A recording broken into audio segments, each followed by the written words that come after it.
Today I'm going to be checking out the Ortur Laser Master 3. Ortur is one of the big names in desktop laser cutters, so I want to put this machine together and see what all the hype is about. Already I can tell this thing's built a little bit differently than the other laser cutters that I've reviewed.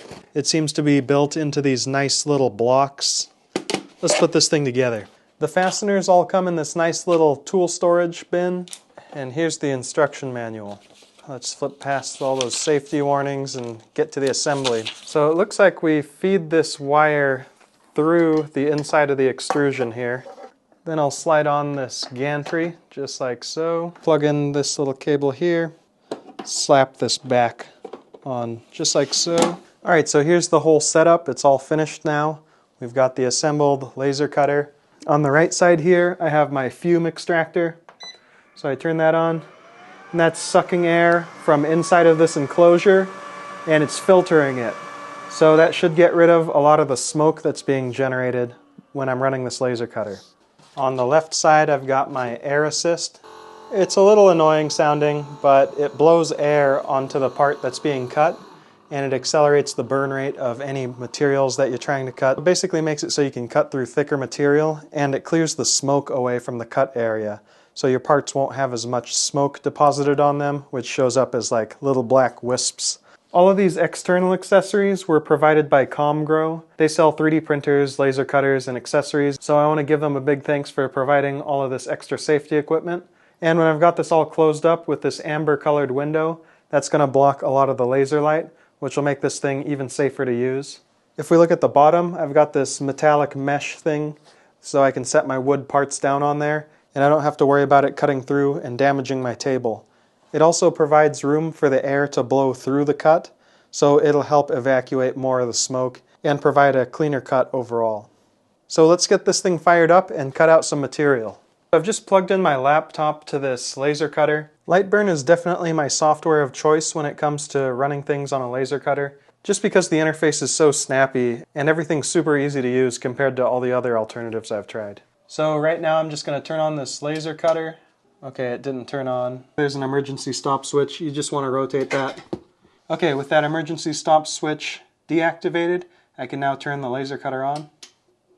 Another safety feature, they have an on-off key, so that goes in right next to the emergency power off switch. I'll set it to the on position.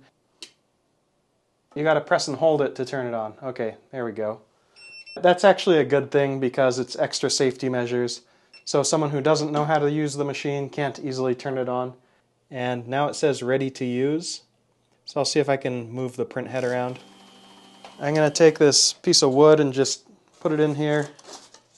Now to set the correct height of the laser, I just fold this leg down. Then I move the laser head down until that's pretty much touching. And then I'll fold that back up. On my previous tests using a 5-watt laser, it took quite some time to get through this wood. It took me about 2 hours to cut out a panel about this size. I'm hoping that this 10-watt laser can cut through this plywood much faster. So let's zip it up.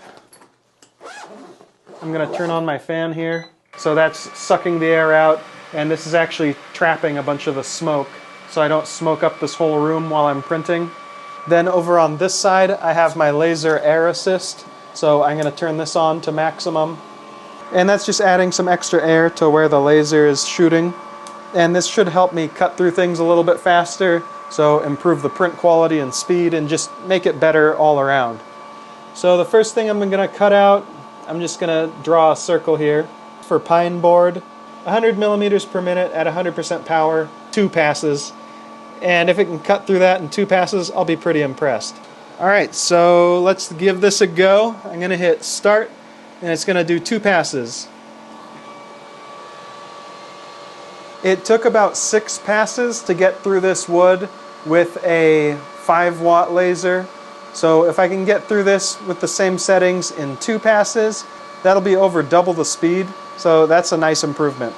And we'll move the print head out of the way. It almost made it all the way through in 2 passes. I think in 3 passes it definitely would have pierced through to the other side. So let's go give it another try. Alright, this time we're going to give it 3 passes with those same settings, and we'll see how it does. one thing I'm going to do is I'm actually going to lower the laser a little bit more. I'm going to get it a little bit closer to the material because I had it kind of erring on the side of caution. I had the laser up pretty high. So I'm getting it closer to the surface of the wood now, and we'll give it another shot. Alright, so 3 passes. We'll see how it does. Looking at it now, I've got 2 layers of light blocking material. We've got the little cover that's on the print head itself. We've got this box material. And I've also got these safety glasses if I wanted even more protection. I'm definitely blocking a majority of the light, and it seems very safe to be observing it like this. Wow, and I'm seeing things on the camera that I can't see with these glasses on. So that's telling you that I'm definitely blocking a majority of the light that's coming off of this laser. Wow, and at 1 pass, I'm gonna stop it right now. Oh yeah, that's sweet. This same stuff took over 5 passes to cut on my old 5-watt lasers. So that's a very good result. This is a 5mm thick material, so being able to cut through it that fast is really awesome. Alright, let's cut something out that's related to my channel. I'm going to go ahead and peel back this layer so we can get a better look at what's going on in here. I've got my laser safety glasses on, and we've got that barrier right on the print head itself, so I feel pretty safe here. But by all means, you should exercise as much caution as possible when you're working with a laser like this, because you don't want to damage your eyeballs just because you want to have some cool stuff. One thing I really like about this is look how clean those lines are. They're super thin. It's like you wrote them with a razor blade, and there's very little smoke that's collected on the surface. When you're using a lesser laser system that can't blow away that smoke, it'll kind of get stuck to the piece of wood that you're cutting out, and it just kind of looks messy.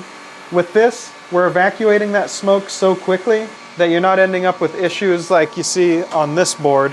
It ended up kind of getting all dirty and smoky, and even these lines here, you can see it's like a little bit wider. The lines aren't quite razor sharp. Now this extra precision also helps when you're engraving things. One of the nice things about Lightburn is that it optimizes the tool path so you're not cutting out the whole part and having it fall down before everything's been cut out. One of the issues that you can have if you're programming this as an inexperienced user is if you cut out the outline first, then the part kind of falls out of the bottom and it can move around a little bit, and that can mess up the rest of your cuts. It seems like with Lightburn, it intelligently cuts out the innermost parts first and works its way out just to make sure that everything is secured while it's being cut. That's a really nice feature because it just makes sure that you're doing things the right way around. I don't want to have to worry about making little mistakes like that, so since Lightburn takes care of it for me, that just lets me focus on the creative stuff and not have to worry about so many of the technical details of generating this G-code correctly. Alright, with this cutout complete, let's see how we did. Uh-oh, looks like it didn't go all the way through. That's the thing about this wood, is sometimes you've got patches that are easier or more difficult to cut through. So unfortunately we didn't cut all the way through here, but if you look on the back side, we got most of the way through. Oh, that's nice that the fan turns off, it's letting me speak. But we didn't quite get all the way through, so I think if I slowed it down by about 20%, it would have definitely cut through all of this stuff. But on the front, you can see how precise and clean all of these lines are, and that's really nice to see. That means when I do my engravings, I should get much better resolution. If I wanted to repeat this job over again, I'd probably turn the speed up to 150 millimeters per second and do 2 passes. That would end up taking about 50% longer, but I'm fairly certain it would cut through everything all the way.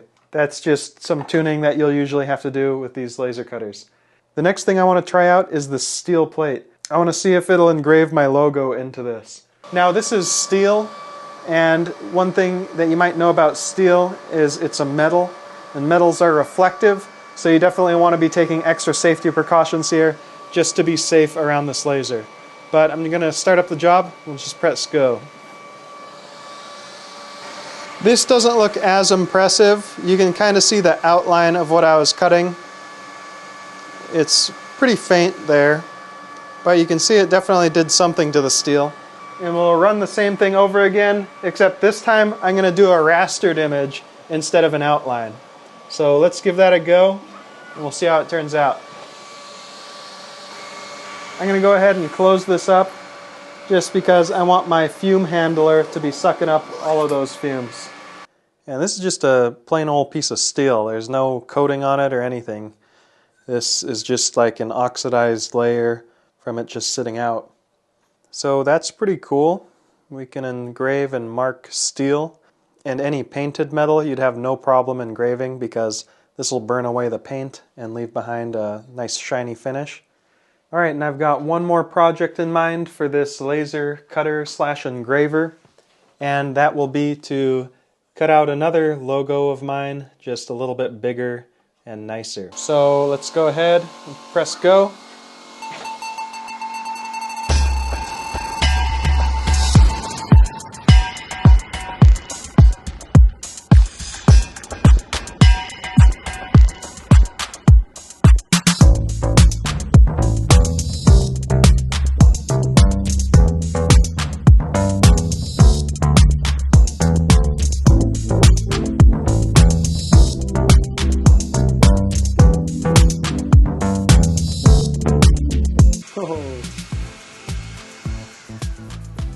An hour and a half later, and we have this nice little engraving.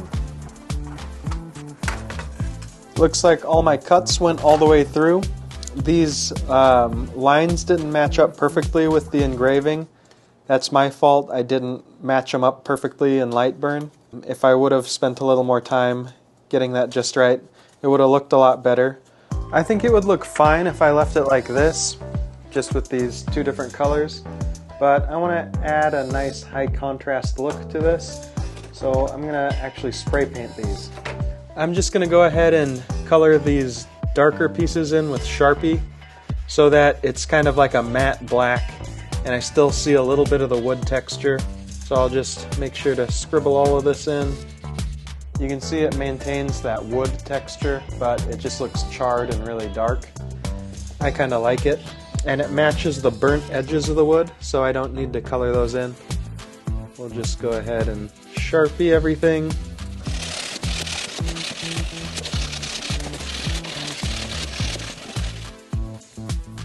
Alright, so we got these nice dark letters now. To complement that look, I'm gonna spray paint these white. So we'll have a nice high contrast theme going here. Alright, so we'll just shake up our spray paint and we'll give these a nice coat. Shoot.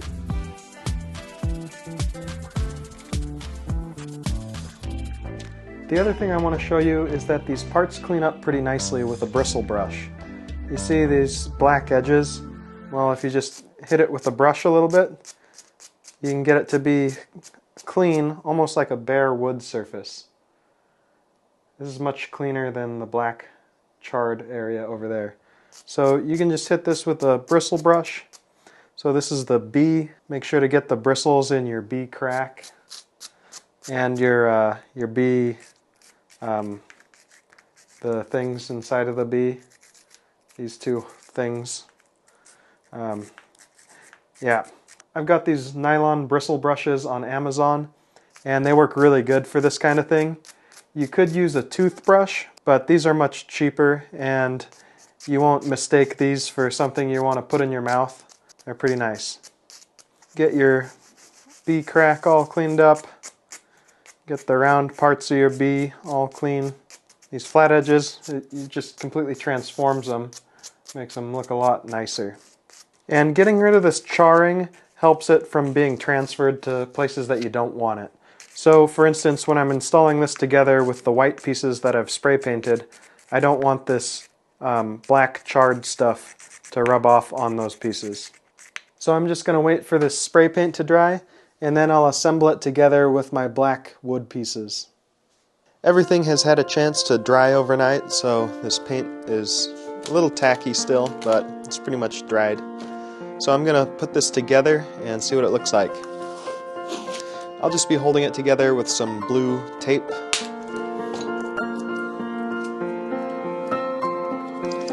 Alright, and there we go. This is looking pretty good. I think I'm going to hang it up on my wall, and that'll be a new decoration for the channel.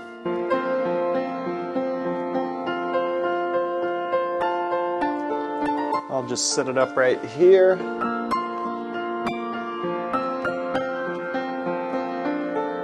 And there we go.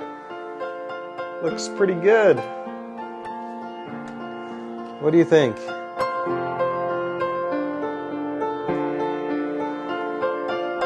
I really like it. I like the high contrast look.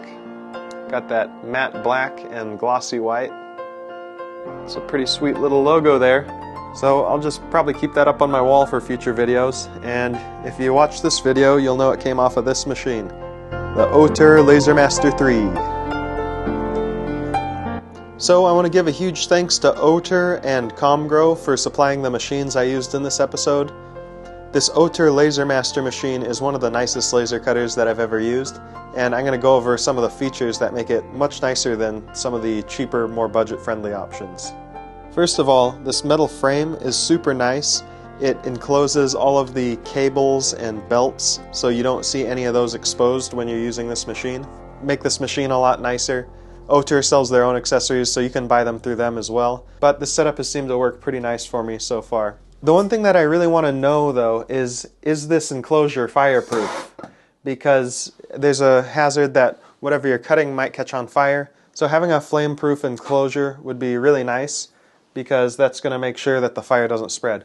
So let's see what happens when I expose it to some heat. Whew. It doesn't look like it caught on fire. I guess this is some kind of mesh that's reinforced with silicone, so it should be pretty temperature resistant. This stuff up here can melt in pretty easily. This looks like it's just nylon. And then the actual cover here, yeah, that looks like it's plastic that could be melted pretty easily.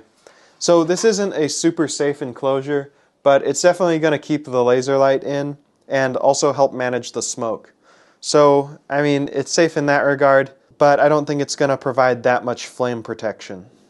That just means you're still going to want to keep an eye on this machine, even if you're using one of these enclosures. It'd be really nice if I had an all-metal and glass enclosure to keep this thing safe. This is good enough for now, and it's helping manage the smoke. In addition to the fume extractor that I was using down here, I was also running my HEPA air filter. I was actually sniffing the exhaust of this fume extractor. It blows it out the back. And there wasn't any visible smoke, but I could smell it. Like it wasn't filtering 100% of the contaminants out from the laser cutter. So it's really a smoke mitigation device. It doesn't really capture all of the smoke. But let's take a look inside and see what it was able to capture. It actually caught some stuff, and it appears to have some activated charcoal in here. I'm not sure why it didn't seem to capture all of the smoke, but it definitely did a good job of cutting down on the amount of smoke that was being exhausted from the laser cutter. Yeah, this seems to be a pretty nice setup. Yeah, that smells smoky. Well, a fume extractor is definitely a nice thing to have, especially with the amount of soldering that I do. So I'm going to use this whenever I'm soldering from now on to just suck up those solder fumes. And I want to give a huge thanks to Made the Best for providing this Ortur Laser Master 3. This has been a great machine to use, and I think it's definitely going to be replacing my other laser cutters in my collection because it's able to cut so much faster and produce much cleaner results. So I'll leave a link in the description where you can pick one up, and remember to subscribe to the channel. That's Nathan Builds Robots. Got a nice little logo so everyone knows what channel they're watching now. So that's great.